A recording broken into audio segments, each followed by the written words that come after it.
So you just bought yourself a CNC router that uses a Rich Auto A11E controller. You probably stumbled across my last video. Some stuff has happened since my last video I wanted to go over just in case anyone has issues like I did. So when I bought this machine, I had it for a few weeks. I was frustrated. I made the first video from the knowledge that I've learned since I bought it, hoping that I could help other people. Since that video, I've run a lot of programs on the machine. The machine's been great. The control's been great.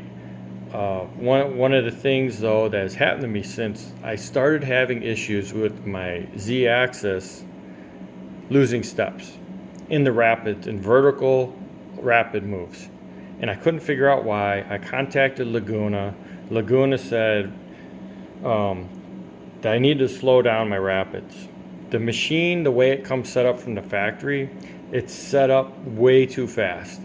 What I found was the machine in the Y direction will lock up at the default settings from the factory, and it does it randomly. It doesn't do it all the time, and it'll lock up in the Z-axis on vertical rapid moves, and it honestly doesn't make any sense to me. But Laguna, the guy at Laguna is like, hey, you got to slow it down to 60 inches per minute in the rapids in the Z, the feeds and the rapids. I'm like, you're crazy. That's just ridiculously slow. It doesn't make any sense to me. And he goes, yeah, but that's what you got to do. You got to slow down the speed. So what I started to do was, when you go to run a program, I was changing my fast speed to, I think it was just insane. I was running it at, I wouldn't go down to 60, but I went down to 100 inches per minute, which is 40 millimeters. So what I noticed from my fast speed is when it does a rapid X move or Y move, it's so slow. It's just like this machine, it's designed very well. Why do I gotta run these slow rapids? So after running a few programs that way, I'm like, this is crazy. So I went and I ended up looking through the parameters, and I found a parameter that allows you to override the fastest speed for any given access. So what I did is I went in and I went to menu, machine setup, and if you scroll down to, what setting is it, max speed limit. So if you scroll down to this, from the factory mine comes at 6,000, and the X plus and minus, and you can do this in any direction. So you don't have to slow it down. Like the Z has issues going up, but probably not down, but I've done it in both. So what I did is I limited my Z axis plus and minus to 2540. And since I've done this, I haven't had any issues, knock on wood, with the Z-axis go rapiding up or down. I think before my settings, and I'm not sure what I had them at in my previous video, but I think in here it was set to like 4,000 or something. Now, it's up to you, but you could tweak these settings up or down, to try and find your comfort zone with your machine. But I know for a fact, after running about 40-50 programs on the machine, 2540 in the Z-axis works well. And since my last video, I've changed some of my other settings as well. I've changed, so when I go to run a program, I'm gonna come in here. So when I go to run a program, I have my fast speed set to 3250. And since I've set that, I haven't had any, issues with the machine locking up in the Y direction. I haven't had any issues locking up anywhere. So I typically cut things at like 100 inches a minute or 60, but my rapids for the X and Y is 3250. My rapids for the Z, I changed the max speed 2540 in the settings. So I just wanted to let you guys know that, because the settings I had before, I was kind of still dialing them in. Some of them were from the factory, but once I really started running the machine, I started to notice, issues. I'd be cutting apart totally fine. part, the z-axis, instead of going up, it would just sit there. It didn't make that misstep sound like my other machine makes. And, you know, I didn't realize it was even missing steps. But when it, what happens is when it misses steps in the vertical, it'll crash in your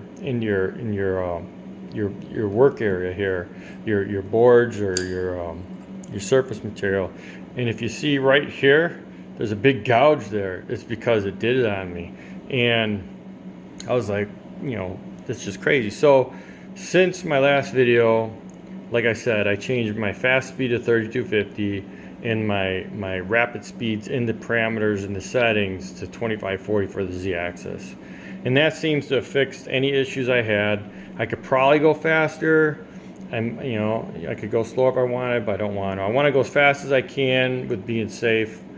And these parameters work. I could probably crank them up a little, but you know, it works, so I'm not going to mess with it.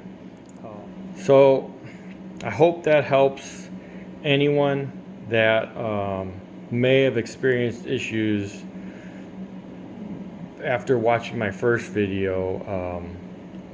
These machines, for whatever reason, they seem to struggle. I think it's the nature of the design, but if you run them at the settings that they're designed to safely run at, they run very well. And other than that, I haven't had any issues. I really like this machine. I feel it's very accurate. It's a heavy little machine and it does a good job. So hopefully that helps.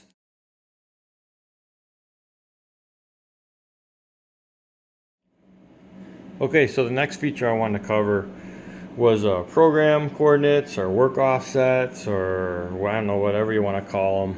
So I'm going to raise this up a little and move it back. Oop. So in a typical machine, a Haas or a Fadal or any other machine, you'll have like a home position, and then you'll use work offsets based on that home position. Typically with a mill, you're going to bring the mill to the front of the table. That's going to be your home position, and then your work offsets are going to be set based on that position, in reference to that position. So you may have an offset over here for vice, over there. And typically they use commands like G54, G55, or G54.1, 0.2, you know, on a Fadal they'll use E offsets, so they have E1, E2, E3, E4, and these numbers can go crazy. And typically you'll enter that in your software that you're using to program the Gcode that you're going to run. With the Rich Auto A11E, throw all that out the window. You don't need to know any of that stuff. And this makes it real easy. Oh, I got it in absolute mode, so I gotta switch out of there. What is it? Menu mode. Whoops, I hit the wrong button. All right, so now we're in regular program coordinate mode. So right now you'll see a 1 next to the X, Y, and Z. That is going to be either fixture offset 1 or program offset 1. You can call it what you want. If you hit menu 2, it switches to 2. Menu 3 switches to 3. All your X, Y coordinates are independent. So say I wanted to save, let's go to menu 8. I want to save it right there. All I have to do is hit X, you know what, let's do menu 1. So I want to save that one. I store it there. I jog away. I go to menu 2, store it there. Switch back to menu 1. You'll see I moved it 47.5. So if I wanted a program over here, and I store that point, that's my 0, 0 for that. If I switch to menu 2, you're going to see my origins way over here. So say you had 4 locations on the table. You could just create your origin at each one and store it as fixture offset or program offset 1, 2, 3, and 4, and it's going to save them all, and you just switch amongst them by hitting menu in the one you want. You don't have to program it into the Gcode. You don't have to do anything fancy. You just, every time you want to run that position, you switch it to it. So if this was 1 and this was 2, if I want to run this one, I have to switch to 1. I want to run that one, I got to switch it to 2. It's as easy as that. One thing the Laguna text told me was that it uses a shared Z height. And what I found with this control, I don't know if my control has an update, theirs doesn't, or maybe they're just not aware, is it saves the Z heights as well. So if you notice here, I'm in menu 1, my Z height's positive 80.5. If I go to menu 2, it's positive 81. If I go to menu 3, it's 47. So in my control, all the Z heights are being saved. So the X, Y, and Z are being saved dependent on the number that it's on. So when you go to set up fixture, say 3 or 4, and you got to set your Z height when you set that up for whatever part. So mine programs everything. I don't know what Laguna was talking about when they told me that, but it appears to work, so I ain't gonna complain. I'd rather have independent Z heights than shared Z heights. I know on a lot of older controllers, like we used to have an ESOP control, it had a shared Z height on everything. You could program independent X and Y locations, but not the Z height was shared amongst them all. So that is really simple. It's way easier than you ever would think. Fixture offsets, all you have to be is in the number you want to work on. And you know, if you hit origin, it's going to go to that origin. All my origins I have on this control right now from 3 to 9 are this bottom corner, because I have little dowels I stick in here, and I butt things into it. So if I go to menu 4, it's going to be the same origin, just probably a different height. But that's as far as work offsets. That's how they work, and it's really simple. There's no need for G54s, E offsets, or anything. So I hope that helps anyone.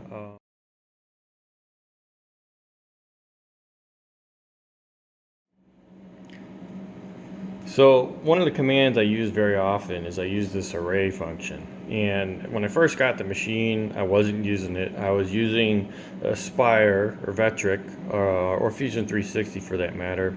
I would use those programs to do an array in their software. Now you could do that, it's fine, it works. So oftentimes I would find myself saying I wanted to make 4 of these parts. Sometimes I would nest 4 of them in Aspire, and I do toolpaths on all of them. Sometimes I would just do an array of the toolpath in Aspire. There's multiple ways to do it, but what I found is the easiest way is just to use the control to do it. And there's an advanced work parameter. I think that's what they call it. If you hit run, pause, and high-low, you go into these advanced work settings. And in the advanced work settings, you have a bunch of different functions, but I'm just going to cover the array work setting right now. So we're on the array work setting. We're going to hit OK. When you hit OK, it wants you to pick the program you want to run. So I have an example star program here, and what I'm going to do is I'm going to pick that. And what it does is it adds features or functions below your fall down.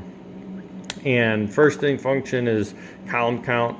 Columns are in your vertical direction, in your Y direction. Rows are in rows are in your Y direction. Columns are vertical, they're in your X direction. So this would be a column, that'd be a column. Rows go this way. So what we're gonna do, just to show you, I'm gonna do 3 columns and 1 row. So we're gonna scroll up here. We're going to change this to 3 by hitting run, pause, and hitting OK. We're going to change this one to 1, and then we're going to set our column spacing. So the column spacing is basically your distance between your parts. So say you were going to cut out a shape like this guy, and I want to cut 4 of them out on a big sheet. Typically, you're going to take the width of the part plus the tool that you're cutting it, and then any space in between each part that you want. That's going to be your column spacing. Or if you have like a jig with notches cut in it, you know, whatever the distance between your lower left corner or wherever you set your origin, that's going to be your spacing. And then your vertical spacing, if you're going to do an array that has both this direction and that direction, you're going to, so let's say you're going to change your, so column spacing is from left to right, row spacing is up and down. So, and mine, I'm just going to do 20 millimeters here. So we're going to hit that. We're going to enter in 20, hit OK. Row spacing, we're going to enter in 20, hit OK. So, your last setting is interval. And what interval is, we're going to change this to 0. Interval allows you a pause in between the parts, where it requires user feedback to execute your next part. So right now we're going to leave interval at 0. We're going to hit OK, and you're going to watch it. It's going to cut that one, then that one, then that one. And it'll pause for a split second. It's just the computer computing the next toolpath. It doesn't turn the spindle all the way off. So what this does is it allows you to make one toolpath and just an array it. Say you wanted 2 parts, you can do 2. If you wanted 4, you can do 4. And what this does very well is, if I have a tool that's doing a V-bit and then I switch it and I have an 1/8 inch end mill or a 1/4 inch end mill, the spacing on here, it doesn't affect the toolpath. I've had machines in the past where when you did an array, the spacing was the distance between the parts. So the way they have it set up in this control is kind of smart, because I'm doing spacing between my origin, not between the actual toolpath. And that will give you the ability to run different tools with array and not screw up your origins. So you just saw I did 3 of those. There's one other feature in here that's kind of cool with array. I'm going to show you right now. It's the interval feature. So we're going to run pause, high, low, array. We're going to pick our program. Whoops, I went the wrong direction. UDisk star, and we're going to scroll down to interval. Now, interval is not really mentioned in the owner's manual anywhere, but what I found on the internet is that if you put a negative number for, like, let's say -1 on interval, hit OK, we'll run that. Now it's going to pause in between each part, and it's waiting for user feedback. It's saying, hey, let me know when it's okay to run. Maybe you had multiple parts and you want to swap them out between cuts. So you could take that part out right now. Say you have a bigger table. It might be more beneficial to have this feature on a bigger table. But now when we hit OK, it's going to run the next part. And after this one's done, I'm going to show you, you don't even have to hit OK. As long as you don't hit cancel, I think you can hit any button and it's going to go to the next one.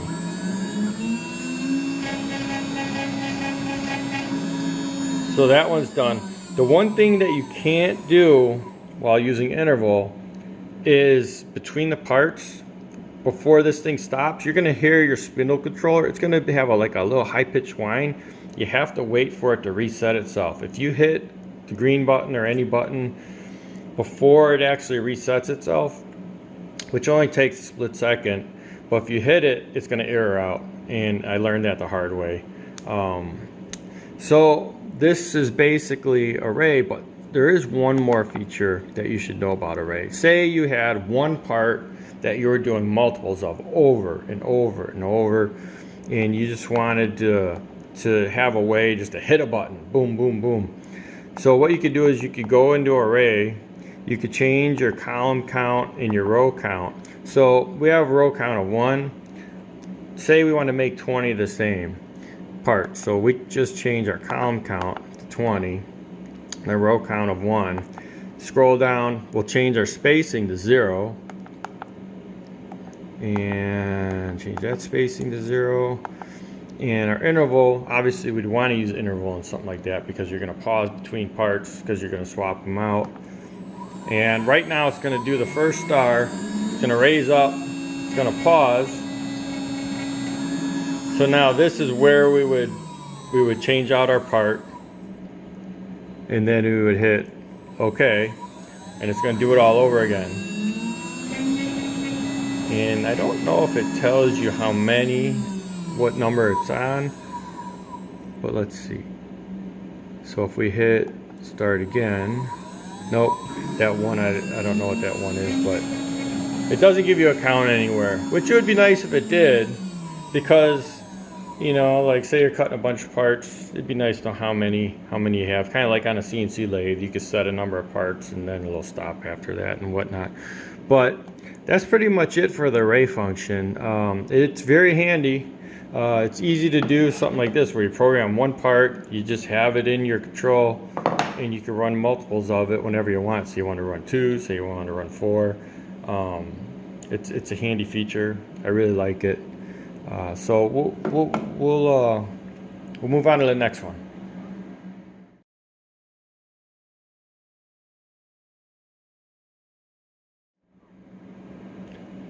So another feature I'd like to go over is when you run a program, say you wanted to rerun the program. Typically you would probably think, all right, I gotta go run pause, I gotta pick it from the UDisk, I gotta pick what I want, then I gotta enter my settings and all that, and go from there. So what we'll do real quick, we'll just do a traditional. So we're gonna run 1 star program right there. And say I had 100 programs on my little chip. You know, it's a lot of programs to scroll through. So say if we want to go run pause, UDisk, we got to scroll through every one of these programs to find star. Sometimes star's at the bottom, sometimes at the middle, but you don't have to do that. So say you wanted to run that exact same program again, you hit run pause and 9. And it reloads it. You don't have to enter in anything else. Run pause and 9, and it starts the program right over. And it is a time saver, especially if you're doing multiples of something. And you know, again, run pause and 9, and it just reruns that program. It's one of those features that I found, and I really like it. Saves a lot of time, and I hope this helps you guys. So I'll move on to the next feature.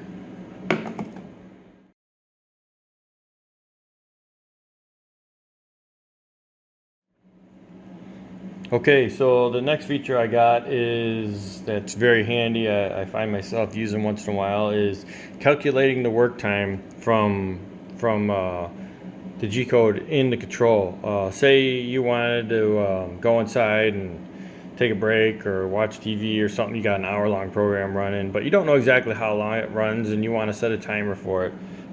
You could compute time in like Aspire or Retract software or anything, but it's not always accurate. So in here you could go to run high-low, you go to these advanced work settings, and you scroll down, and there's a setting called, let's see, did I pass it? Calculate work time. So you hit on that, you go to your UDisk, you pick your file. I'm not going to pick star one because it only takes a few seconds to cut. So we're going to pick this one. So this one, it runs it through and it calculates. This one's going to take 8 minutes, 23 seconds. So, you know, I can set a timer for the exact time. I come back in 8 minutes, 23 seconds. It should be done exactly then. My Aspire and Retract software, it'll give me an estimated time, but it doesn't account for the accelerations, decelerations, and all that, and the machine compensates for that. So this time should be spot on. The other one's probably a little bit off. It's just a feature that might come in handy if you got longer programs. It's kind of cool, and I hope that helps you guys, and I'll move on to the next one.